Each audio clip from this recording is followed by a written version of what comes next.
Mga bro, ngayon papasyal ko kayo sa munting palaisdahan ko.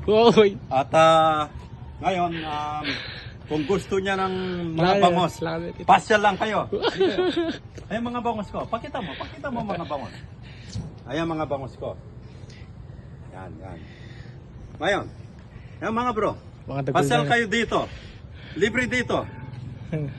Huwag kayong mahiya magsabi lang. Message nyo lang ako sa comment na to, ha? Mga bro, tingnan. Pili lang kayo. Ayan. Mga bro, ano lang yan? Mga binikuma lang yan. Wala pa yung malalaki ko. Ang malalaki, nandito. Asa kayo dito? Ayan. Hindi pa lang tapos ang aking building dito. Paggagawa ko na bukas. Una mo na yung 4th floor na ba? Hindi, paggagawa ko ng hanggang 5th floor yan eh.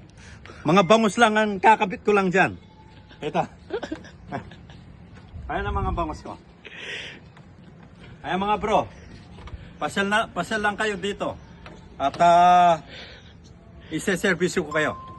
O sige mga bro, hanggang dito na lang. See you next time.